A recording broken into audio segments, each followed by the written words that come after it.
Вак, ну вы и сделали. Серега, стук обнаружился. Вот так здесь снимают моторы. Тупая конструкция.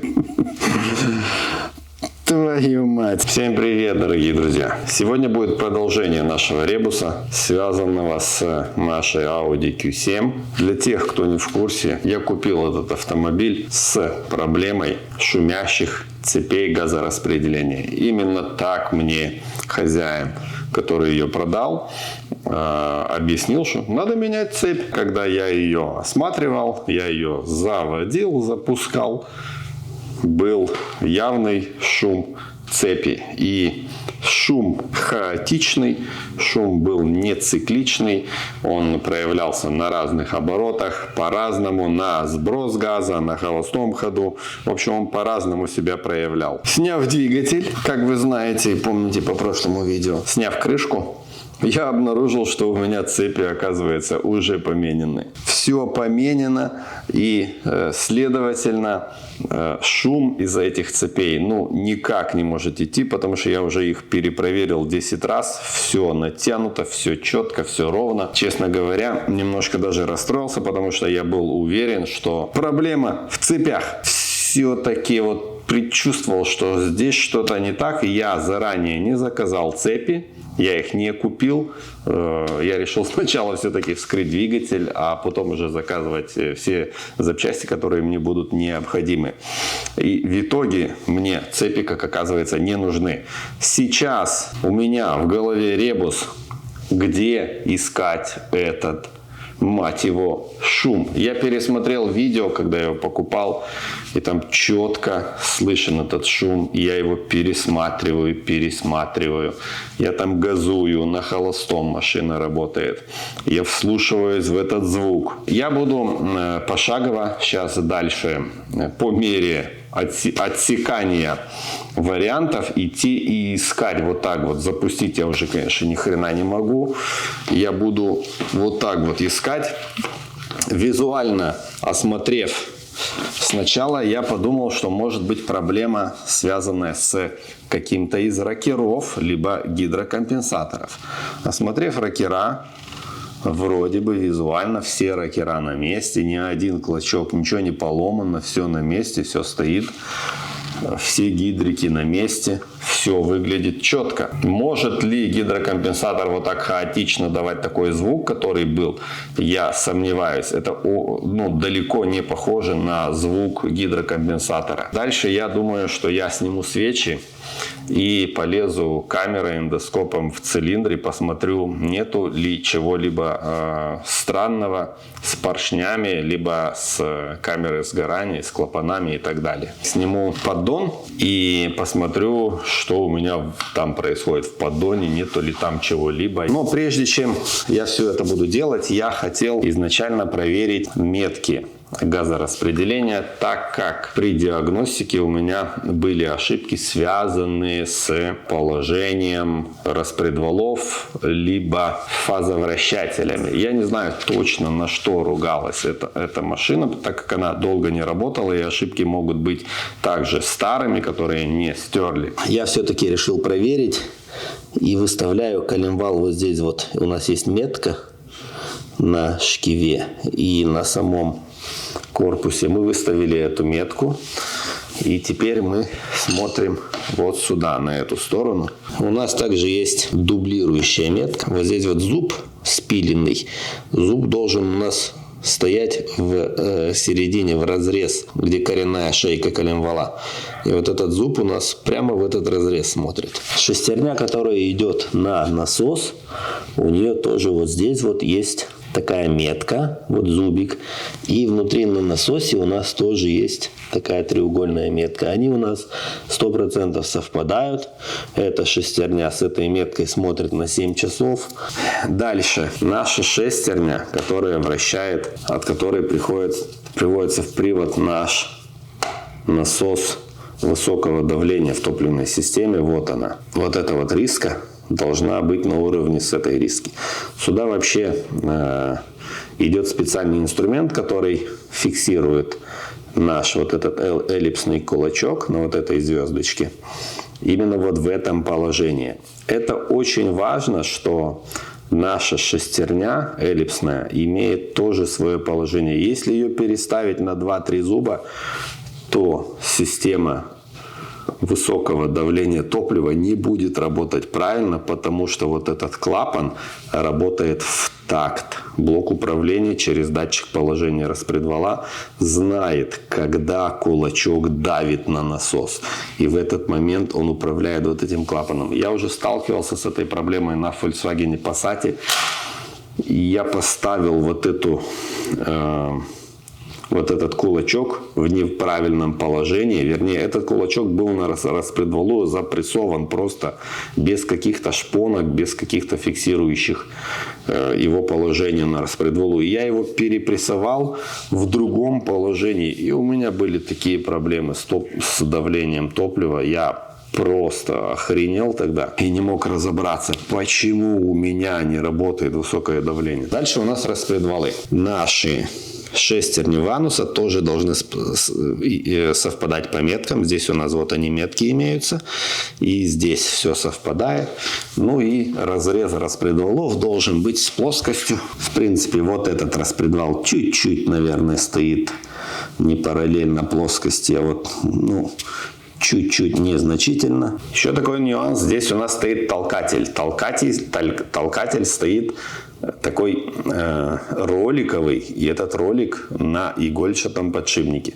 Сама наша вот эта звезда тоже стоит на игольчатом подшипнике. FSI двигатель может работать вообще без работающего механического насоса. Он может работать на низком давлении только на том насосе, который электрический находится в баке. Что и у меня было, когда я покупал машину. Она запускалась, но работала по аварийному режиму на низком давлении, так как насос у нас вообще не двигался, так как толкателя просто там нахрен не было. Мы нырнем в цилиндры, и также я думаю, как мне проверить наши шестерни VVT. Возможно, я ключом через сам распредвал попробую их подвигать туда-сюда и таким образом посмотреть, нету ли в них слишком большого какого-то свободного хода и люфта. Потому что такой звук может исходить также из шестерни VVT, что я не исключаю. Вот они свечи. Выглядят все примерно одинаково. Никаких признаков, что что-то в цилиндре могло развалиться и долбануть по свече, я не вижу. Я нырнул камерой так, быстро просмотрел, ничего я не обнаружил. Сейчас, пока заряжаю, села батарейка. Сейчас я скину поддон и гляну снизу в двигатель. Поддон приклеили. Так, надежно. Никаких кусков в поддоне пока я не наблюдаю. Это уже хорошо. Сразу мне бросилась такая вещь в глаза, как, видите, как будто либо она сточенная так с завода, либо вот эта шейка что-то подтачивает. Интересно. Видите это? Вот. Как будто она что-то подтачивает. Давайте посмотрим с другой стороны.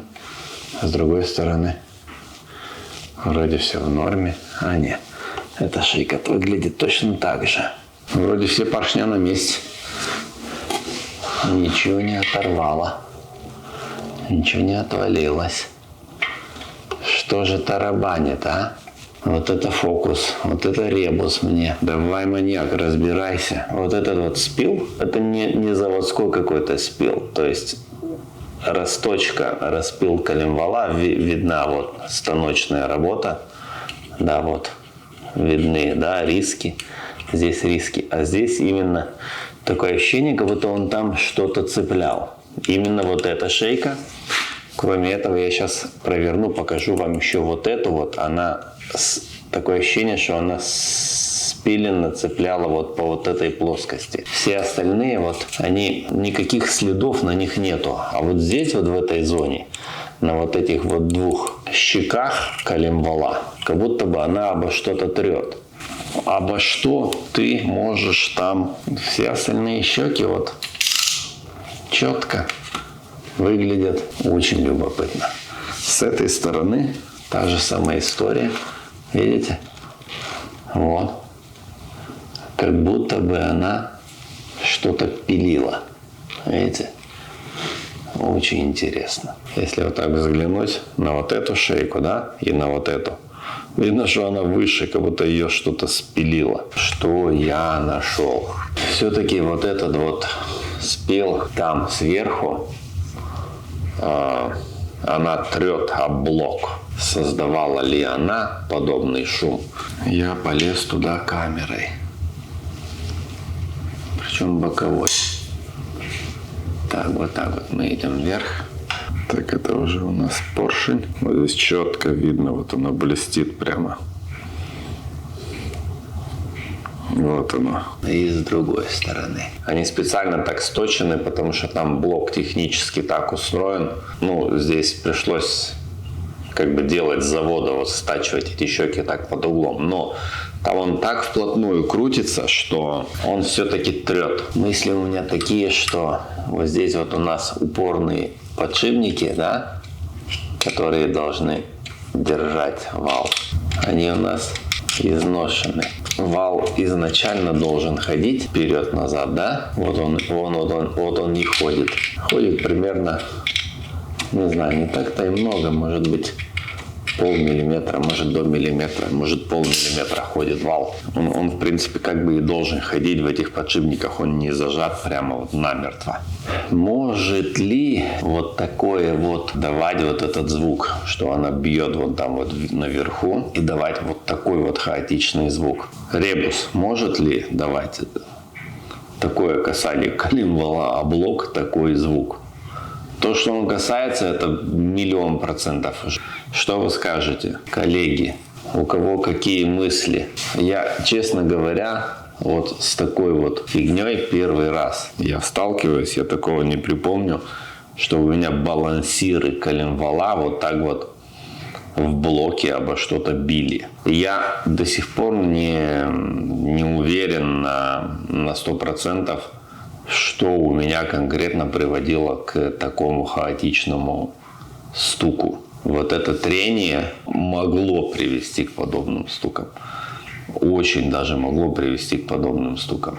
Я в тупике. Если этот стук, либо эти щелчки, либо, я не знаю, как назвать этот звук, именно исходил отсюда, из-за того, что одна щека бьет, толкает вал вперед, потом вторая щека бьет, толкает назад, и вал ходит туда-сюда, это нахрен фиаско, ВАГ. Как нахрен можно было конструктивно устроить двигатель, чтобы балансиры коленвала, вот они, вот один, второй, чтобы они вот так вот вращались в миллиметре от блока. Как можно было так нахрен устроить? Смотрите, видите? Бьет эту сторону, потом бьет эту сторону. Причем хочу вам сказать, что ход у коленвала, ну, буквально, честно вам скажу, здесь нету даже миллиметра хода. Может быть, полмиллиметра люфта. Я не знаю, даст ли какой-то результат замена этих упорных вкладышей, полумесяцев, так сказать, уменьшит ли это все дело, вот этот люфт, либо это нужно искать ремонтные полумесяцы. Еще надо посмотреть, отдельно ли там стоят полумесяцы. Да, отдельно. Видите, сейчас я вам покажу. Видите, как ходит полумесяц.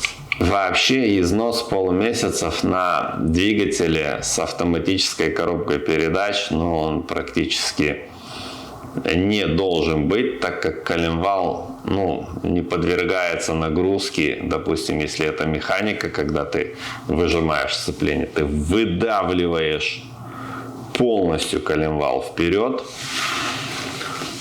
Когда у тебя корзина, и ты давишь на корзину через выжимной, здесь же, мать его, здесь же автомат, и здесь, ну, не могут они так изнашиваться. А они изношены, вы видите, как болтается этот. Ну, посмотрите. Он прям гуляет там, видите? что все свободно. А из-за чего такой износ может происходить? Из-за того, что коленвал начинает бить вперед-назад, тем самым разбивает и тем самым больше съедает наши полумесяцы. Я вот чем больше смотрю, туда-сюда двигаю, камерой нырнул сверху, уже посмотрел, видно прям четко, куда трет этот, балансиры блока. Как, можно было так устроить? Как? Я еще говорил вам, хочу познакомиться с этим мотором. Мне так импонировал, так нравился этот двигатель тем, что он реально компактный. Посмотрите, ребята, он сбоку вот на него смотришь, как будто обычный 1.8, 2.0 4-цилиндровый двигатель по размерам. То есть ты даже не скажешь, что это 3.6, 6-цилиндровый двигатель. Но реально он очень компактный. Компоновка просто, реально. 5 баллов. Вопросов нет. Пишите, что вы думаете. Может ли коленвал вот так вот ходить и бить из-за этого? Я думаю, что очень даже может. Причем хаотичность вот этого всего, она именно подтверждается именно вот этим. Он хаотично бил. На холостом мог бить. При наборе не было никаких шумов. Это либо при плавном наборе, либо при сбросе газа, либо на холостую был этот звучок. Я все остальное перепроверил. Нету здесь ничего, ни полетевшего, ни поломанного, ни хрена. Вот что я обнаружил снизу. И сейчас я пойду искать эти полумесяцы, пойду искать информацию, может нарою еще какой-то информации, может кто-то уже сталкивался с этой херней. И кто-то уже как-то решал эту проблему и ставил эти полумесяцы ремонтного размера.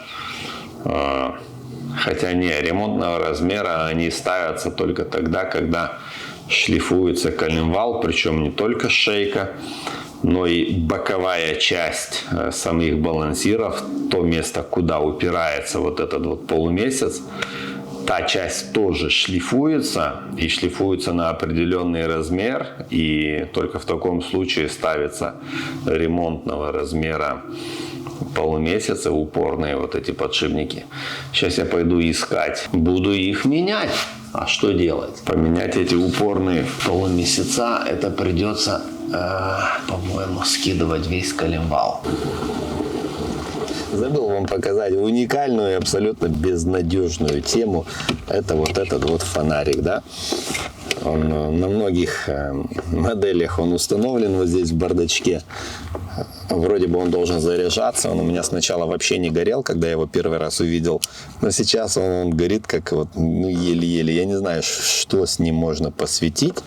По-моему, ничего. По-моему, просто бесполезная вещь. Еще одно доказательство. Over-engineering. Нахрена нужен был этот фонарик? Бессмысленно. Он не будет никто им пользоваться. Когда купил BMW и едешь на разборку BMW. Смотрите, какая красота, друзья. Я живу вроде бы и в мегаполисе, в огромном мегаполисе. Но в нашем городке очень много полей, сельхозугодий, черешня, сады, виноград, клубника. Все, что хочешь. Очень прикольно. И вроде бы вот оно метро, станция метро рядом. А тут клубника, черешня. В общем, деревня. Так все зелено. Все, короче, зелено. В прошлом году в нашей местности была такая засуха. Все было желтое. Пустыня выжженная. А в этом году все наоборот. Смотрите, какая красота. Это номер один, за что я люблю США. Это за красоту природы. Это номер один. Красота природы просто. До того, как я сюда приехал, смотрел фотографии, видео. Я все время думал, реально такие сочные краски. И я просто охренел, когда сюда попал и приехал. Поездил немного по Америке, и природа здесь реально очень сочная, очень красочная, очень красивая. Еду, короче, слышу, что-то на скорости начало так тарабанить. Думал, что инструмент тарабанит. Поставил на сиденье инструмент, начал пищать, что пристегни ремень пассажиру. Оказывается, я забыл закрыть лючок бензобака. Иногда и отщелкивает сам. Такое тоже бывает. Итак, я на месте. Например, А4, ну, много на разборках, да. Q7, ну, вот очень мало. Так совпало, что одна единственная есть вообще в нашей эре, в нашей местности. Я приехал снять с нее кое-что. Еще двигатель на месте. Сломали натяжитель вот этот. Сейчас будем снимать вещи, которые нам нужны. Кое-что здесь уже навернули. О! Вот эта хрень не нужна, видите? Повезло, она на месте. Боже мой, Аудюшка, что ж с тобой произошло, девочка? Так, аккумулятор сняли, и вот эта хрень не нужна. Вот она тоже в хорошем состоянии. Ее мы тоже снимем. Видно, что еще вообще не лазили. Здесь стоят оригинальные цепи, и, наверное, они... Сейчас я вам покажу. Наверное, они разболтались. Видите? Вот эта оригинальная цепь, вот она вся погрызана уже. Выглядит довольно-таки неплохо. Сами, распредвалы, кулачки. Насос сняли, а толкатель на месте. Именно то, что мне нужно. Видите, вот он толкатель. Его у меня на моем моторе вообще нет, он отсутствует. Сейчас мы также снимем, посмотрим, в каком состоянии та звездочка, которая толкает вот этот толкатель. Если она в хорошем состоянии, мы ее тоже забираем. Снял я вот эту муфту, которая у нас болтается. И снял вот этот вот эллипс, который практически не имеет износа. Мой немножечко изношенный. Здесь у нас имеется еще вакуумный насос, а в моем двигателе вакуумного насоса нету. И вот такой вот балансир, гаситель вибраций, походу. Там у меня не было болтов на подушке, оказывается, там вот такая вот хрень. Ну и взял еще то, что я поломал вот эту вот линию, снял ее тоже. Погнали. Что-то около там $60 за все отдал. Что-то жарковато, надо раздеваться. Февраль, блин. Калифорния. Я забыл показать вам, что я проверил еще наши VVT Gear. Наши ванусы, так сказать. И давайте я вам покажу кое-что. Если мы возьмем за выхлоп распредвал, да, и будем его пытаться прокрутить, да, раз светит, он сразу крутится с... Это у меня ключ там ударил, чтобы вы не испугались. Серега, стук обнаружился. То есть люфт чуть-чуть незначительный. То есть в основном она крутится, вот он люфт, только такой вот. Раз.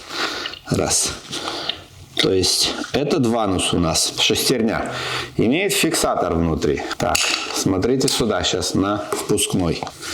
Смотрите, сколько я прокручиваю распредвал в холостую, пока не зайдет в зацепление. Видите, какой большой люфт? У меня была ошибка то ли по фазам, то ли по датчику распредвала. И я сначала погрешил на то, что у меня вот эта шестерня просто-напросто, видите, это не ходит, не гуляет. В ней фиксатор держит ее в закрытом положении. Это ходит, гуляет. Я подумал, что у меня разбит фиксатор, да, поршенек, который должен держать в закрытом состоянии нашу шестерню. Сейчас я вам покажу шестерню, которую я снял с нашей разборочки. Я ее специально разобрал для того, чтобы убедиться, что в ней разбит поршенек, либо она вообще по-другому устроена. И вуаля, провернув ее вот так вот, я вижу, что в ней никакого поршенька нету. Видите? И она вообще ничем не подпружинена, не подрессорена, ничем. Это у нас свободно вращающая муфта опережения распредвала. У нас есть несколько типов таких муфт. Есть, которые имеют внутри пружину. Есть, которые не имеют пружину. Как вы сейчас видели, это у нас на впускном валу.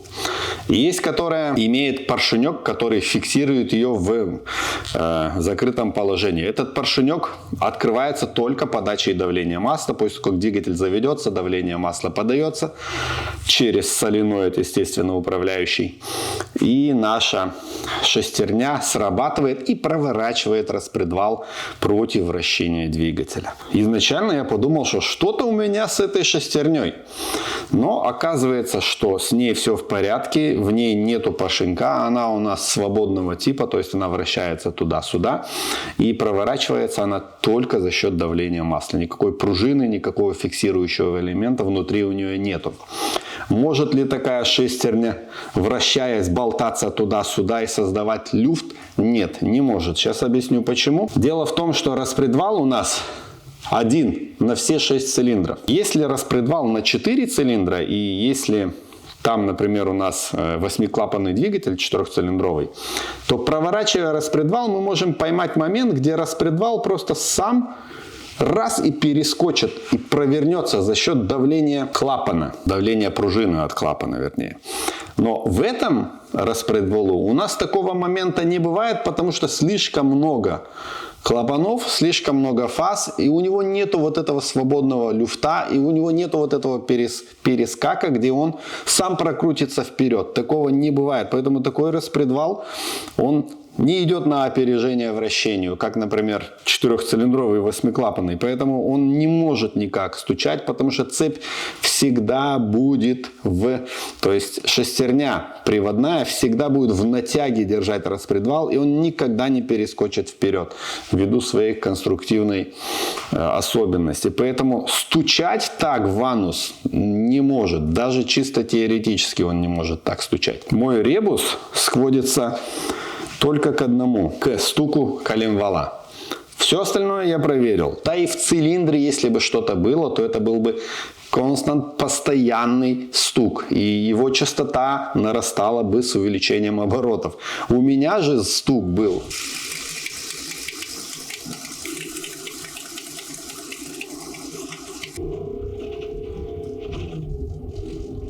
Вы слышите? Все здесь гремит.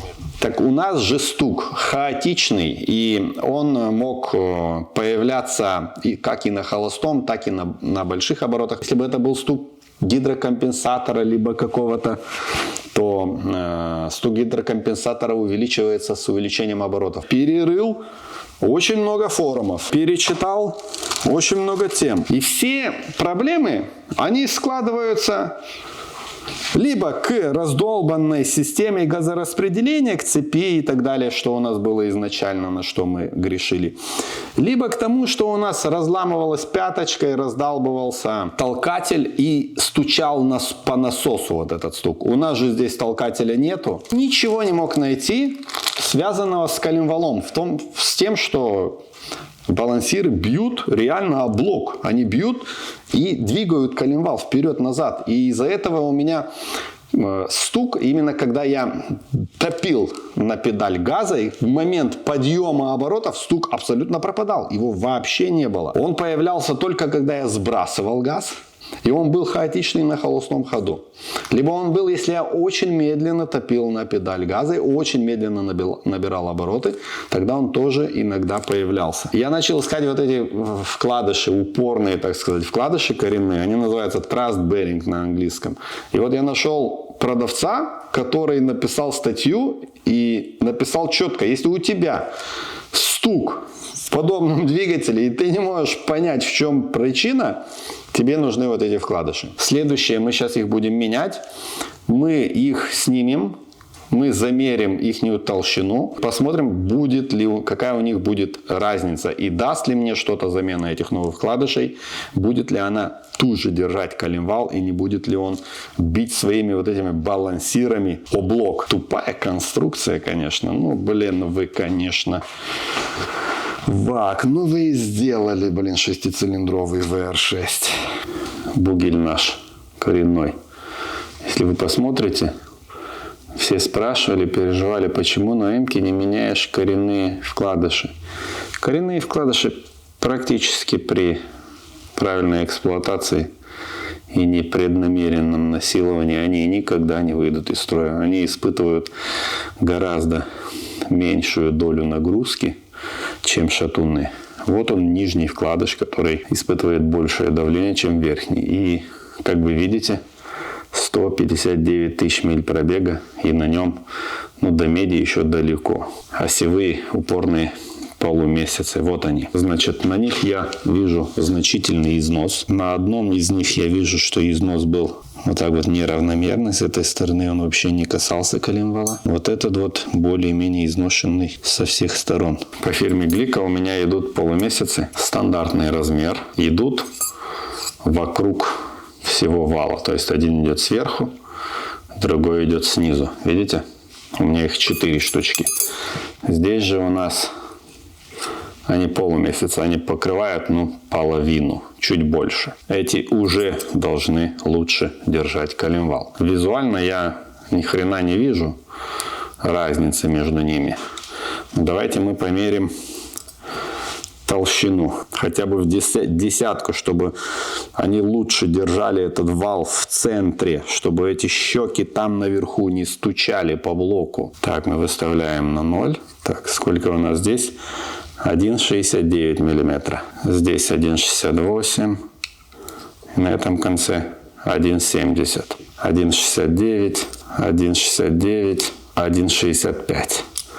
Вот этот вот здесь вот больше всего изношен. 1,68. Давайте померим теперь новый вкладыш. 1,7. Твою мать, что ж такое-то?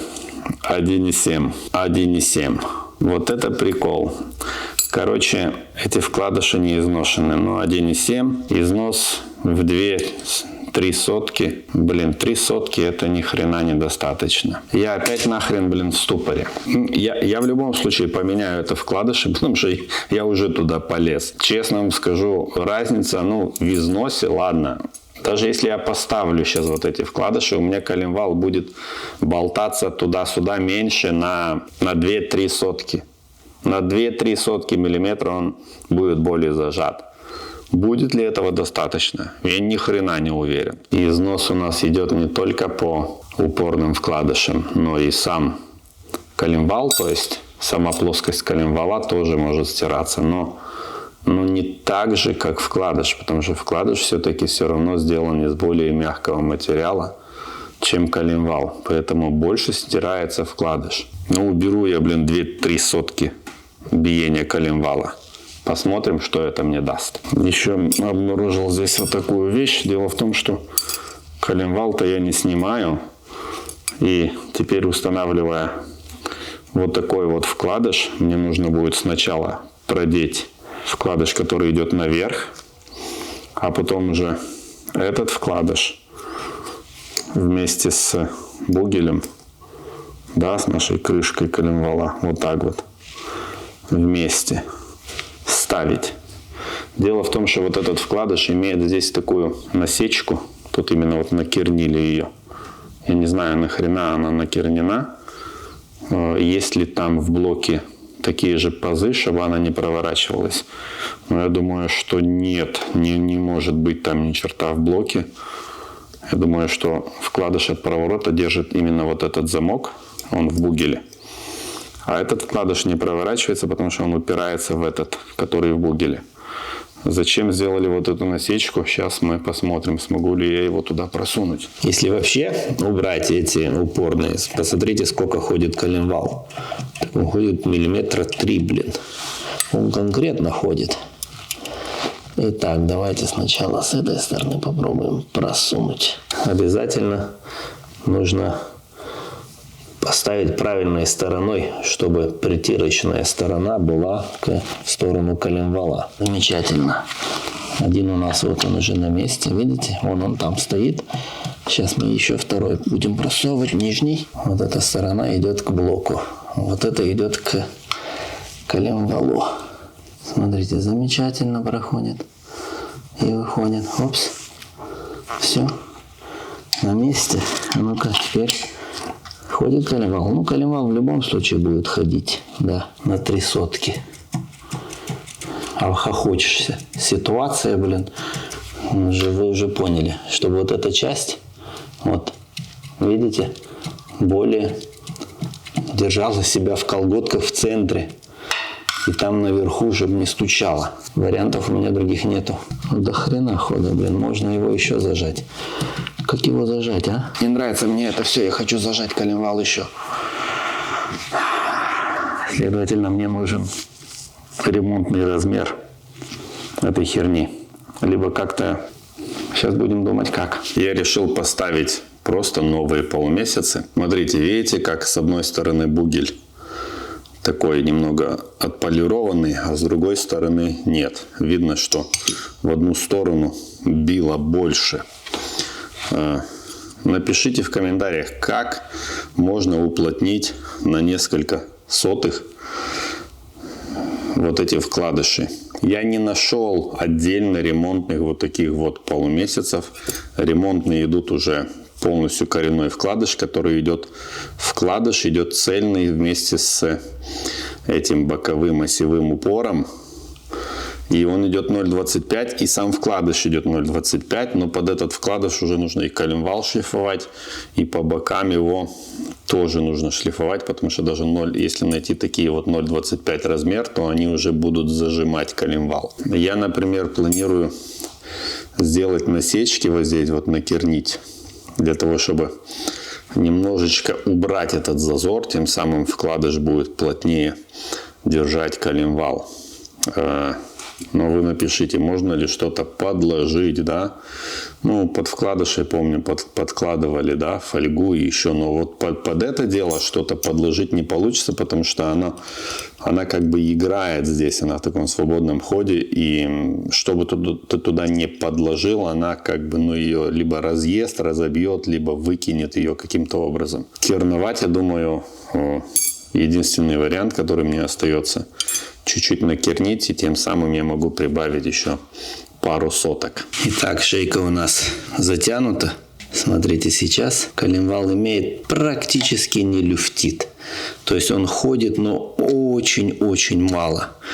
То есть теперь он у меня гораздо лучше в осевом направлении затянут. Вернее, он сидит гораздо плотнее. И я надеюсь, что вот эти щечки уже не будут нам ничего там пилить. Я померил ход коленвала с этим упорным вкладышем, и он был всего лишь 0,2 миллиметра. 0,2 миллиметра. Вы прикиньте, насколько плотно вот там вот наверху в блоке эти балансиры проходят к блоку, либо к гильзе, к чему они там притираются. Я надеюсь, что этот мотор будет работать и не будет стучать. Пишите ваши предположения. Я снова на разборочке, так как та шестерня, которую я снял с Q7, она оказалась не такой, потому что там еще был вакуумный насос. И шестерня внутри совершенно по-другому сделанная. Она не подходит на мою машину. Вот такой вот странно. Такая же машина, такой же год, Q7, такой же мотор. И нахрен вот такая вот разница из-за того, что там есть вакуумный насос, и от этой шестерни привод идет еще на вакуумный насос. И дело в том, что такой мотор идет не только на Q7, идет на Touareg, на 3, на Volkswagen. Я нашел Passat CC. Приезжаю и вижу вот такую картину. Смотрите. Я уже думал, что мотора нету, а мотор-то вот он где. Удобно, снимай. Сейчас я сниму. Здесь даже насос еще высокого давления на месте. Здесь точно такая шестерня, которая мне нужна, потому что здесь насоса уже нету. Делаем вставки. В каком состоянии здесь у нас цепной механизм. Столько времени тебе экономит пистолет, это просто... В хорошем состоянии здесь, я вам скажу. Если у нас впускной ванус не имеет никакого поршенька, и он у нас имеет фриплей, да, он свободно вращается туда-сюда, то выхлоп имеет вот этот самый поршенек, видите, который фиксирует ванус в закрытом положении. Вот он. Вот он туда в отверстие впадает и закрывает, защелкивает. только давление масла выжимает поршенек и потом проворачивается в анус. Вот такая вот система. Почему на впуске его нету, а на выпуске он есть? Интересно. Вот наша шестерня. Блин, в отличном состоянии. И вот, кстати, толкатель. Видите? Вот он толкатель роликовый. Снимаем это все и забираем. Повезло. Я думаю, что я прихвачу и вот этот насос. Так, у него здесь клапан этот нижний сломан, но все равно всегда после того, как собираешь автомобиль, окажется, что какую-то хернюшку, которую ты мог просто взять, может не хватать. Поэтому никогда не знаешь, что тебе может понадобиться еще. Поэтому вот эту шестерню ванусную, выхлоп я, наверное, заберу тоже с собой. Сейчас я ее соберу. Кто-то еще морду даже срезает, видали? Вот так здесь снимают моторы, ребята, с пилкой. Херак, херак, блин. И еще я ищу одну вещь, которая подойдет от другой аудюхи на Q7. Это центральная вот эта вот консоль. И она на А6 точно такая же. Смотрите, А6. Вот эта часть у меня вся обуглившая. Здесь она четкая. Мне нужно вот эту часть снять. Сейчас мы ее снимем. О, очень часто находишь инструмент. Короче, так погуляешь, блин, так и наберешь себе всего инструмента. Сидуху открыли, чтобы достать аккумулятор. Это надо постараться так замутить. Range Rover Sport. Что это такое? Как так могло произойти вообще? Напишите, что это такое? Как могли поплавиться так стопори на Range Rover? Видимо, торпеда вся потресканная. Видимо, где-то в очень жарком месте он стоял, этот рейнджик. Ну что, рейнджик, прощай. Цивилизация, блин, смотрите, можно руки помыть. Есть мыло. Ничего себе. Ребята, хочу вам показать. Вот таким вот должен быть timing chain. Вот таким вот должен быть газораспределительный механизм. Вот он. Ни хрена, одна цепь и 2 звезды. Он никогда не износится. Ну, никогда. Никаких тебе натяжителей, успокоителей, блин. Просто цепь и 2 звезды. ВАК, Мерседес, БМВ, учитесь, как надо делать систему газораспределения. Так вот, рассказываю вам про этот город Стактон. И у меня сдохла батарейка. Хаммеры везут куда-то. И так вот, проезжал сейчас развязки и, не знаю, заснял, не заснял. Бомжи везде, блин. Бомжи под фривеями, под мостами. Везде эти палатки. Просто развязка на фривее. И вся эта развязка, блин, в бомжах. Я просто охренел, блин. И такое вот буквально за последние 2 года вот пандемии просто чума какая-то происходит. Обычно в городе, даунтаун, там где-то вот, да, вот таких районы есть, где они там тусуются, кучкуются. На фривее нахрен где-то, блин, посреди полей, блин, просто люди чилают, я уже показывал. Велосипеды у них там, машины у многих, да, машины, блин, припаркованы прямо у своей хижины. Велосипеды, машины, они там качалку себе устраивают, там я даже видел. Прикольно, мангальчики у них там стоят. Блин, живут люди, ни о чем не парятся, нахрен. Какая работа, какие деньги, какие кредиты, какое что, блин. Просто кайфуй и наслаждайся, солнышко. Жить надо уметь.